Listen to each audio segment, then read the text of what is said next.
everyone, Dina Russo with Charlotte-Mecklenburg Stormwater Services, and welcome to another one of our Water Wednesdays. Today we'll be having a story time, and we are reading from Coco and Dean, Explorers of the World, and this is by Emily Schofield and Warren Publishing, and thank them very much for letting us read this book. There's 3 stories as a part of this book, so if you want to read some of the other stories, the book is available for purchase on Amazon. So again, Coco and Dean, Explorers of the World by Emily Schofield. And I don't know how it is where you guys live, but when I woke up today, it was raining, it was kind of overcast, and I was like, oh, I thought we were heading into warmer weather again. So we're going to read today a story called The Vacation Vortex. So Vacation Vortex, and it's going to be about someplace a little warmer than what we have here today. So as you can see, there's our photo of the page, and I'll show it again when we're done reading. Vacation Vortex. It was Wednesday, and Chloe and Dean had just arrived home from school. They went straight to the kitchen for a snack, and in the fruit bowl there were 2 envelopes, one labeled Dean and the other Coco. Chloe and Dean looked at each other, then excitedly ripped their envelopes open. Inside each was a ticket and a note that read, "School will be out in just 7 days. Our summer will start in an unusual way. Get your bag packed. Bring a life jacket too. We're spending a week on the ocean so blue." Brother and sister were excited, but they still didn't know exactly what this meant. So they picked up the phone to call their parents at work. As the phone was ringing, Mom and Dad jumped out from around the corner and yelled, "Surprise!" Mom said, "You both worked so hard in school this year, and Dad and I have been so busy at work that we felt this whole family needed a vacation, so we're going on a cruise," they said together. The whole family hugged, jumped, and cheered. Now it was going to be especially hard for the kids to get through the last week of school. After the shock wore off, the kids started asking questions about the trip, like, where are we going? And what kind of boat? They quickly learned this would be an amazing adventure. Their dad showed them a map of the Hawaiian Islands and said, "This is where we start, and this is where we stop. Where we go in between is up to you." So you can see there's the picture of their envelopes with their little poem in it telling them about their vacation. Now you can see there's a picture of them on their little sailboat. Chloe and Dean's eyes got big. Chloe said, "Wow, this surprise keeps getting better and better. I'm going to find a beautiful island with exotic wildlife and interesting people." Dean said, "I'm going to find a place with a volcano and a waterfall." "We've got a sailboat," said Dad, "so we're free to chart our own course." "I'm so excited," said Mom. "This is going to be a magnificent trip. The Pacific Ocean is so pristine. We are going to experience such beauty. Trust me, kids. You won't believe how beautiful everything is." The school year ended well for Chloe and Dean, with the usual tests and celebrations. Since there wasn't much homework the last week of school, each evening Chloe and Dean researched where their sailboat should go. Together they decided on the islands they would visit in Hawaii. Everything they could find about Hawaii made it sound and look more unique than any other place they had ever been. They pitched the ideas to their parents, who wholeheartedly agreed. Mom explained that the boat was small and that they had to pack wisely. "Save room for your bag to fit this," she said, and she gave each child a journal. "I have a feeling your life will change on this trip, and you just might be inspired to jot some things down." So now we're to Saturday, the day they leave for their trip. Starting their vacation was a journey in itself. They drove, flew, and drove again to their port on the east coast of Hawaii. Once there, they met the captain and the crew of the sailboat and discussed their route. They loaded up their very limited luggage, laid claim to their very small bunks, and explored every nook and cranny of the interesting sailboat. They were all very excited about the adventures that lay ahead. At every stop along the journey, they would take time to get off the boat and explore the area. They enjoyed hikes along the mountainous coast, boogie boarding in the waves, snorkeling, and even a bike ride to an active volcano. This was Dean's favorite part. It was so cool to see the lava and feel the heat. It was amazing. So there they are out on a little sailboat. And then on our next page, we have them underwater doing some snorkeling. Chloe couldn't stop taking pictures of all of the gorgeous flowers and birds she found during each excursion. Every one she saw was her new favorite. Daily, Chloe and Dean helped each other catch fish for dinner. That was cool. The boat crew were skilled fishermen, and they taught the kids some new tricks. "We don't have fish like this in our pond," explained Chloe. "This is my kind of fishing." At night, they were so exhausted, they didn't even miss the TV or the internet. In fact, they didn't even mind the teeny tiny bunk beds. The coolest part was being rocked to sleep by the waters of the Pacific Ocean. 3 days and 2 islands into their vacation, Mom asked, "Have you two written in your journals yet?" "Oh, I forgot about it," said Dean.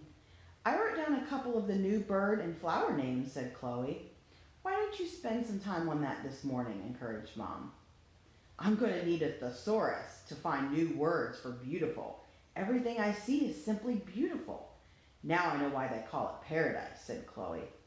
"I agree. It's just magnificent to see this part of God's world," said Mom.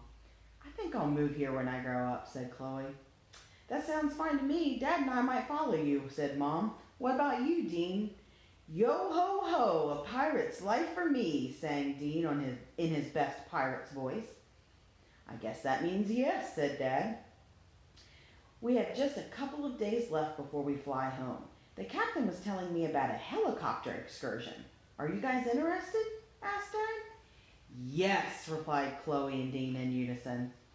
So there they are down doing some snorkeling down underwater there. And on this page they're up in their helicopter ride. But what is all that on the ground? Let's see. "All right then, I guess that's settled. I'll make the reservation," Dad said. The next morning came quickly. The whole family ate fish for breakfast and then jumped in the water with their snorkels. They were amazed at the beauty just beneath the water. Coral, plants, and fish of all colors, shapes, and sizes swam above the black lava rocks and tan sand. Dean was snapping pictures with his underwater camera. The helicopter ride was next. "I'm nervous," said Chloe.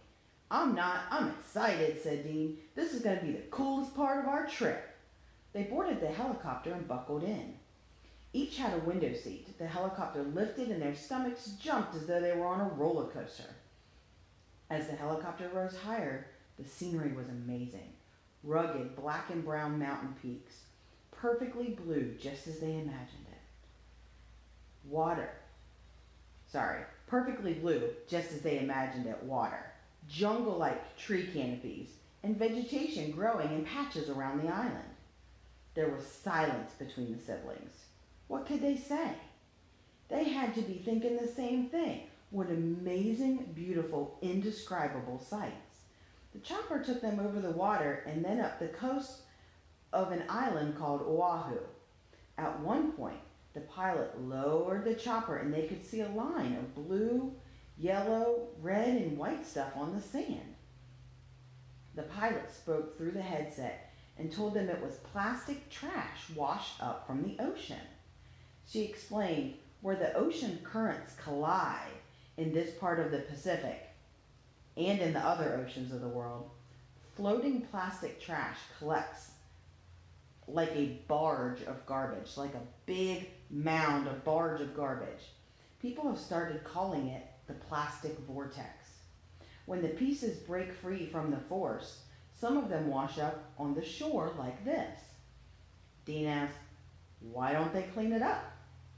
The pilot answered, "People do garbage pickups on the beach, but the plastic keeps coming, and some of it is so small it's hard to capture. Besides it being dirty and looking bad to humans, it looks like food to the marine life, and sadly, they gobble it up." So that's what all those colored things are we're seeing on the ground from the helicopter. That's all of the trash that's washing up there on the beach.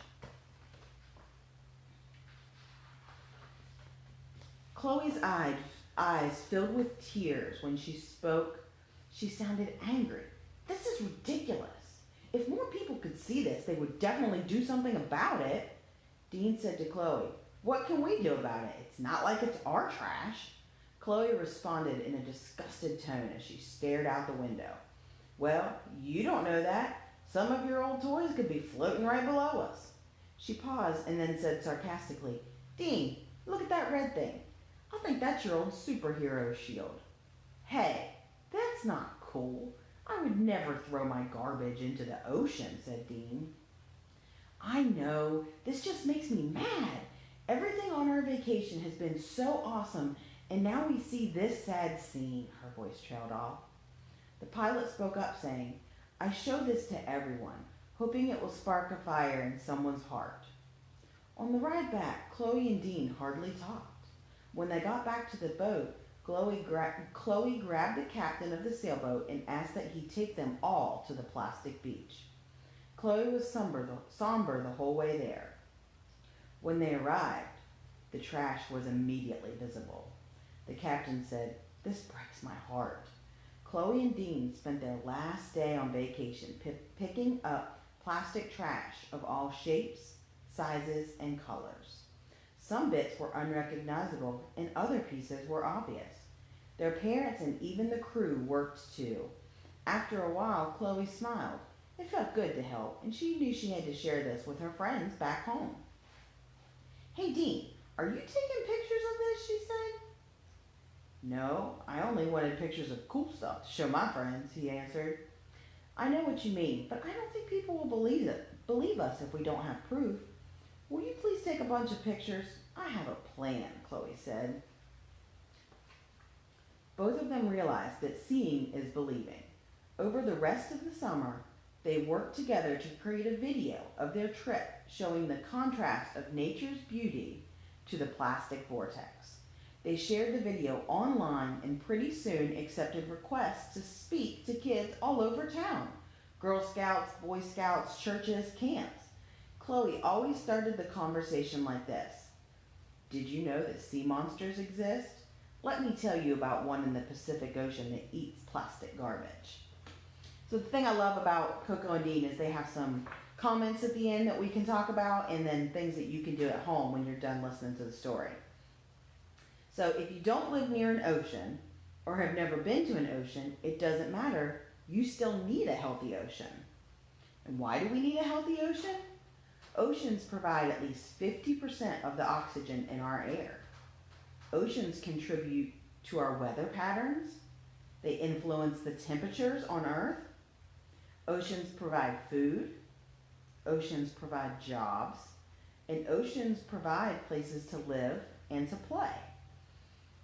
So, and at the beginning of the story, Coco and Dean found a poem, right? That was their thing from their mom.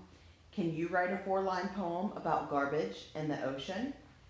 So us over here on our coast, right? We're on the East Coast. So we obviously have the Atlantic Ocean.